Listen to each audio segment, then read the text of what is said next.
Olá pessoal, aqui é o professor Magno Augusto e nessa aula vamos dar continuação ao assunto ligações covalentes e geometria molecular parte 2.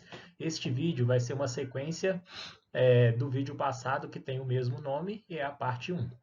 Antes de iniciarmos a aula, gostaria de pedir para vocês darem um like nesse vídeo, se inscreverem no canal, deixarem sugestões nos comentários para que eu possa melhorar o conteúdo para as próximas aulas e também ativar o sininho para que o YouTube te avise dos novos vídeos que aparecerem aqui no meu canal. Então vamos lá, vamos iniciar a aula de hoje. Pessoal, na última aula nós entendemos como que as ligações covalentes elas são formadas de forma geral.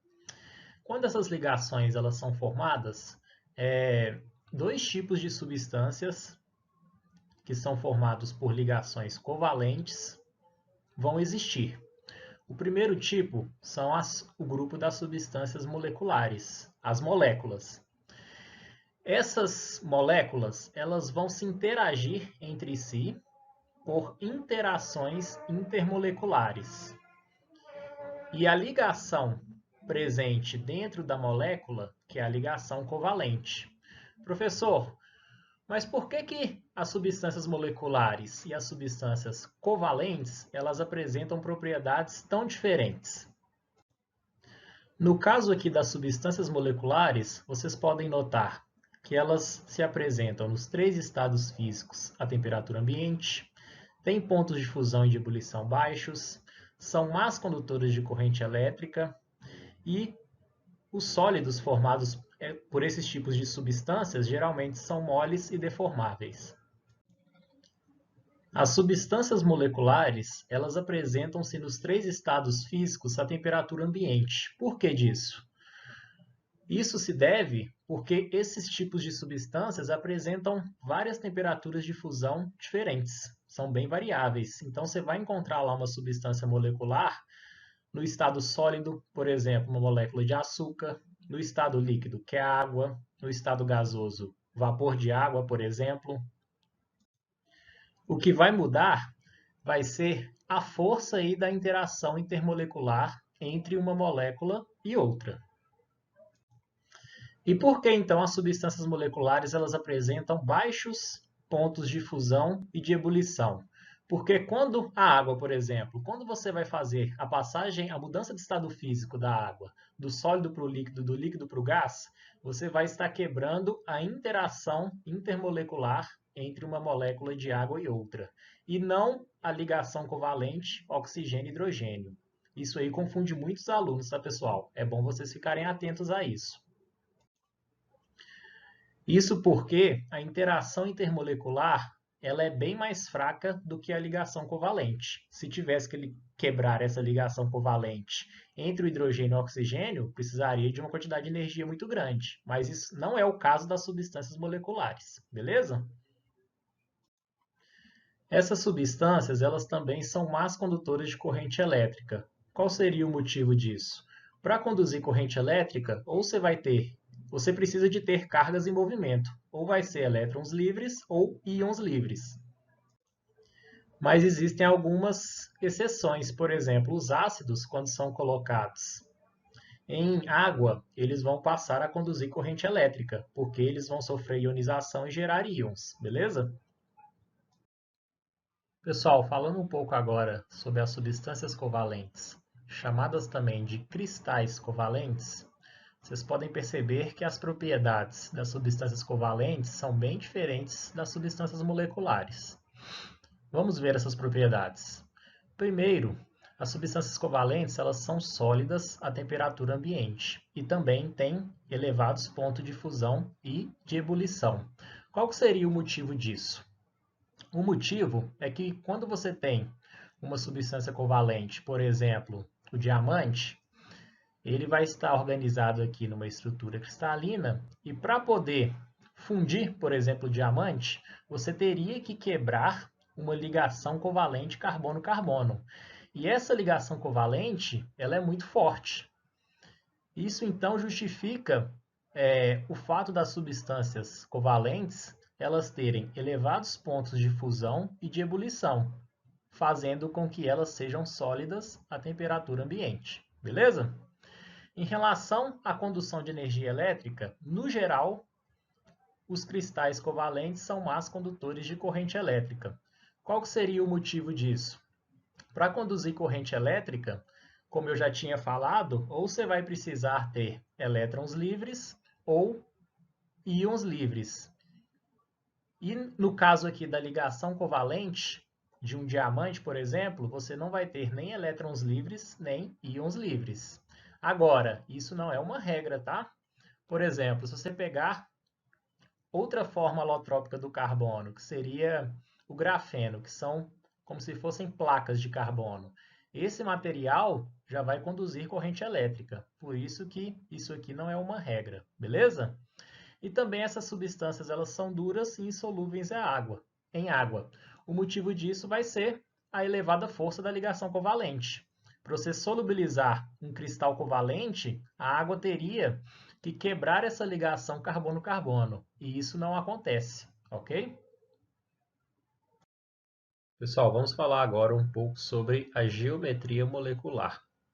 Essa geometria ela será definida pelo modelo da repulsão dos pares de elétrons da camada de valência. Então, tanto os pares de elétron aí que vão estar ligados nos outros átomos, quanto os elétrons não ligantes, que são os que sobraram, vão influenciar na geometria da molécula. Porque tanto os elétrons quanto os átomos, eles vão se repelir para ficarem o mais distante possível um do outro. Em relação, quando você tem, vamos ver as situações aí que temos nessa tabela. Eu peguei lá do livro da Martha Reis, volume 1. Quando nós temos uma molécula com apenas 2 átomos, a gente não vai ter átomo central. Temos apenas um átomo ligado no outro. Como que um átomo vai ficar o mais distante possível do outro? Uma geometria linear. É óbvio, não é? Fazendo um ângulo de 180 graus. Isso aqui é o jeito que um átomo vai ficar o mais distante do outro. Então aqui, ó, molécula de hidrogênio, hidrogênio, HCl, CO. O mais distante que um átomo pode ficar mais distante que um átomo fica do outro é com uma geometria linear. Então, sempre que tiver uma molécula com 2 átomos, qual que a geometria vai ser? Linear. É a única geometria possível, tá? Agora, em relação a 3 átomos, a gente vai ter duas situações diferentes. A primeira situação, quando o átomo central ele não possuir par de elétrons emparelhados disponíveis. Aí a geometria vai ser linear. Por exemplo, o CO2. Nós já vimos lá que essa aqui é a fórmula estrutural do CO2. Os átomos de oxigênio, que estão ligados ao átomo central, que é o carbono, eles precisam ficar o mais distante um do outro. E isso é feito aí com um ângulo de 180 graus, por isso que a geometria vai ser linear. O que é bem diferente da segunda situação dessa tabela, pessoal. Aqui agora, o átomo central ele possui um par de elétrons emparelhados disponível. Por exemplo, a água, que tem a fórmula H2O. Por que a água não seria linear? Por que a geometria molecular da água é angular?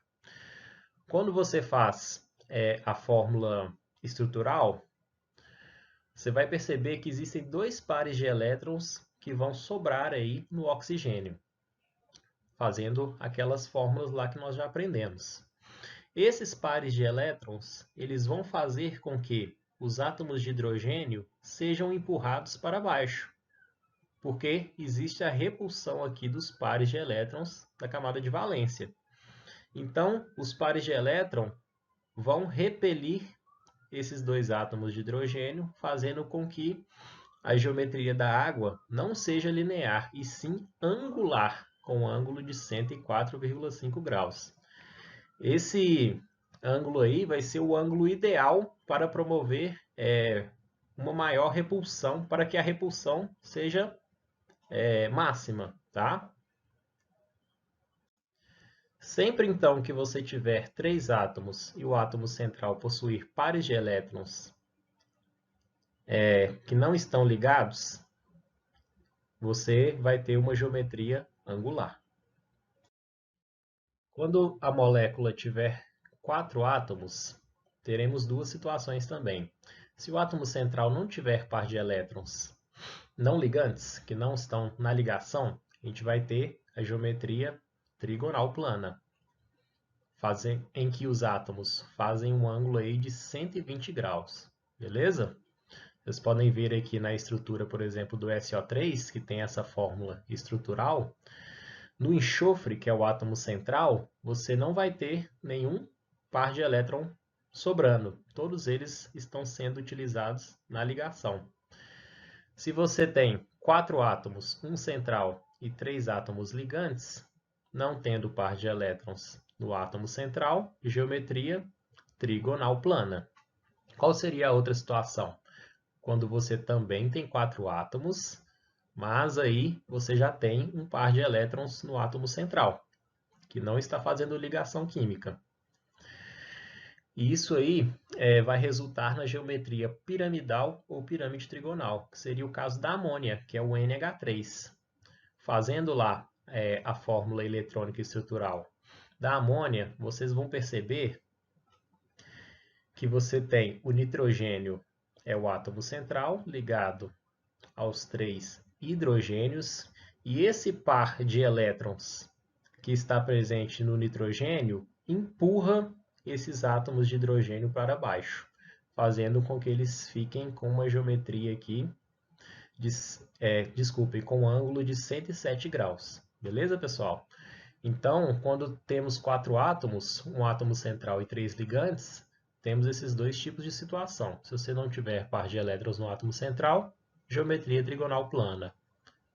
Tendo o par de elétrons no átomo central, geometria piramidal. Agora, quando se tem 5 átomos, aí, independente do átomo central, o que a gente vai ter então? A geometria tetraédrica, que é de 109, que possui um ângulo aí de 109,28. O exemplo clássico aí é a molécula de metano, que é o CH4. A gente vai ter o carbono central, fazendo as suas 4 ligações, certo? E então, como temos aqui o átomo central, que é o carbono, ligado a 4 átomos de hidrogênio, o tipo de geometria que a gente vai ter é chamado de tetraédrica. Ainda podemos ter uma geometria molecular com 6 átomos. Por exemplo, a bipirâmide trigonal aqui vai ter ângulos diferentes de acordo aqui com a posição do átomo central e do ligante. Esse ângulo aqui da base é de 90 graus e esse outro ângulo é de 120 graus. E seria o caso aí do PCl5, pentacloreto de fósforo. Então, quando você tiver uma molécula que tem 6 átomos, qual geometria vai ser? Bipirâmide trigonal. E a última geometria que nós vamos ver aqui é quando temos 7 átomos. Seria o caso aí do hexafluoreto de enxofre, o SF6. Temos aqui o enxofre átomo central e 6 fósforos, 6 átomos de fósforo, né, melhor dizendo, como ligantes. Teremos o ângulo de 90 graus entre os átomos e a geometria é chamada de geometria octaédrica. Pessoal, existem outras geometrias? Existem, tá? Várias outras ainda. Mas a nível de ensino médio, as geometrias que vocês precisam de saber são essas aí. Os principais ângulos que é bom vocês saberem de cabeça o valor, que pode ser que seja cobrado, é o da geometria linear, que é de 180 graus, o da trigonal plana, que é de 120 graus. Aqui é como se fosse um triângulo equilátero, pessoal. Vocês podem ver que os átomos ligantes vão estar nos vértices do triângulo equilátero. E aqui na tetraédrica de 109,28 graus. Os átomos ligantes, eles estão nos vértices de um tetraedro, ok? Pesquisem aí depois o que seria um tetraedro. Por isso que se chama geometria tetraédrica, beleza? Pessoal, o que vai ser bem importante aí em relação à ligação covalente é vocês entenderem como o carbono ele pode se ligar. Isso vai ser bem importante lá na química orgânica, que é o conteúdo principal aí do terceiro ano. O carbono, quando ele faz 4 ligações simples, que tem a hibridização chamada de sp3, vocês viram que a geometria vai ser tetraédrica, com esse ângulo. O carbono ainda pode estar ligando, fazendo uma ligação dupla e duas simples. Nesse caso, ele vai ter uma hibridização do tipo sp2 e a geometria trigonal plana, com ângulo de 120 graus. Ainda, o carbono, ele pode estar fazendo uma ligação simples e uma tripla. A hibridização, nesse caso, é chamada de sp, o ângulo de ligação de 180 graus. E também o carbono, ele pode fazer duas ligações duplas, com hibridização também sp e ângulo de ligação de 180 graus. Então, vocês podem perceber aí que o carbono, que é um átomo da família 4A, que vai precisar de fazer 4 ligações covalentes, ele pode se ligar de diferentes formas, com diferentes tipos de geometria, beleza? Pessoal, vamos fazer alguns exercícios aí para treinar essa parte da geometria molecular. Começando com a questão da Unicamp. Consulte a classificação periódica e escreva as fórmulas eletrônicas das moléculas formadas pelos elementos e diga qual tipo de geometria molecular formada. Começando aí pelo fósforo e hidrogênio. Pessoal, o que a gente tem que fazer primeiro? A gente vai na tabela periódica, a gente vê a posição de cada elemento. O fósforo, ele está na família 5A, então tem 5 elétrons de valência. Como a gente vai ter apenas um átomo de fósforo para fazer essa ligação, então 5 elétrons vezes um átomo de fósforo, temos que 5 elétrons de valência, no caso do fósforo. Em relação ao hidrogênio, o hidrogênio está na família 1A, tem um elétron de valência. Como na fórmula aí a gente tem 3 átomos de hidrogênio, 3 vezes 1, 3 elétrons. Total, temos 8 elétrons de valência aí que teremos que distribuir nessa fórmula. Como que a gente vai fazer então? A gente coloca o fósforo como elemento central, que é o que vai fazer mais ligações, e os hidrogênios em volta, beleza? E temos que distribuir aí os 8 elétrons nessa fórmula eletrônica. Primeiro, a gente vai completar o octeto dos átomos envolvidos. O fósforo, ele tem 5 elétrons de valência, precisa de fazer 3 ligações covalentes para atingir o octeto, enquanto o hidrogênio, cada hidrogênio tem que fazer uma ligação. Então, esses elétrons aqui, que são as bolinhas pretas, são os elétrons do fósforo, e as bolinhas brancas, os elétrons dos hidrogênios. A gente começa fazendo as ligações, faz uma ligação simples aqui, aqui e aqui. Aí já teremos distribuído 6 elétrons, só nas ligações.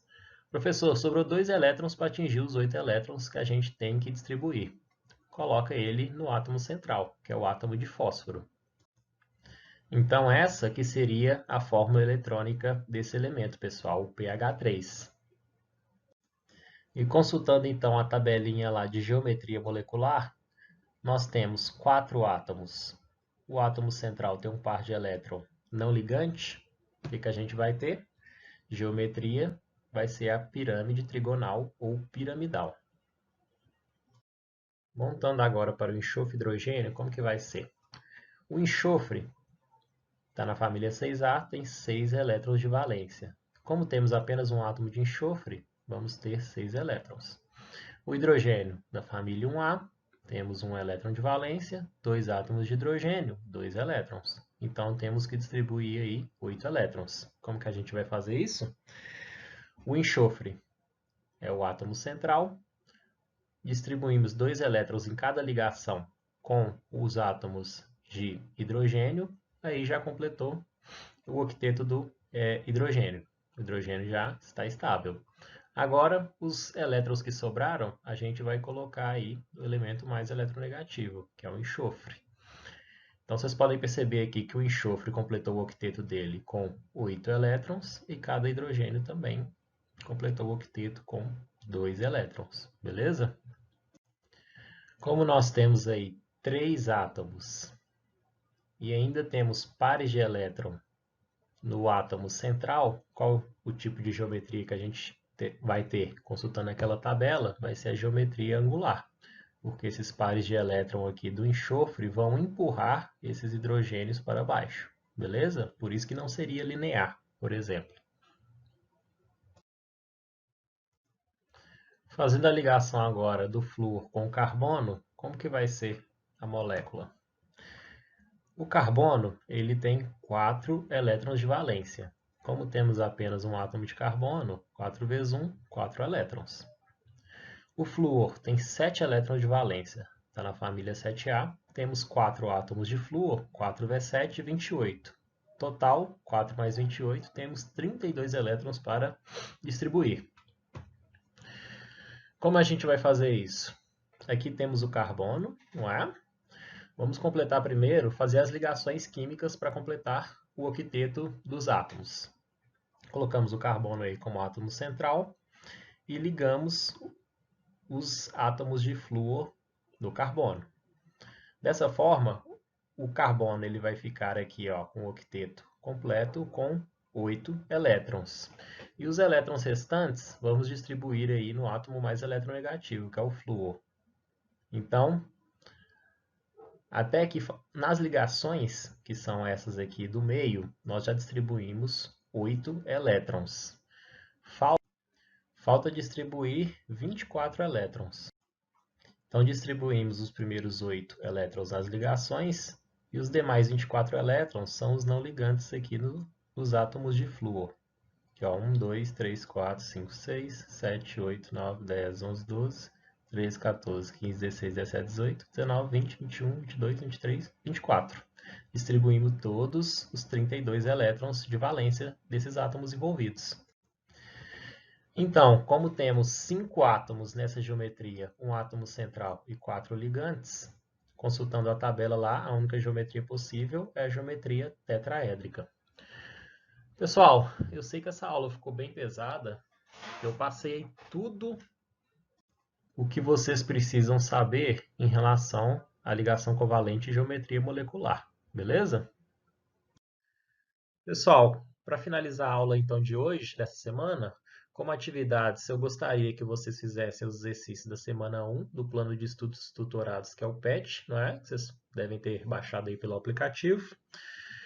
Gostaria também que vocês fizessem quantos exercícios vocês acharem melhor da lista de exercícios 1, semana 1, que eu vou enviar para vocês. São exercícios aí complementares ao PET. Ah, professor, eu tenho que fazer tudo? É muito exercício? Pessoal, façam quantos exercícios vocês acharem melhor para conseguir compreender bem o conteúdo. Eu sugiro que faça todos, mas se não quiser, faça aí quantos exercícios vocês acharem melhor, beleza? Assistam aí as aulas da Rede Minas, ao vivo ou pelo aplicativo. Na quinta-feira aí que está tendo as aulas de Química, ok? Então, assistam lá o conteúdo das aulas da Rede Minas. E a partir da semana que vem, vocês vão poder utilizar o aplicativo que vai ter um chat para vocês conseguirem ter o contato comigo e tirarem as suas dúvidas em relação ao conteúdo. Beleza, pessoal? Então, aí toda semana eu pretendo fazer um vídeo, uma aula desse tipo aqui para vocês e eu espero que essa aula ajude bastante aí a vocês conseguirem compreender o conteúdo, beleza? Então, obrigado, pessoal. Até a próxima aula. Tchau.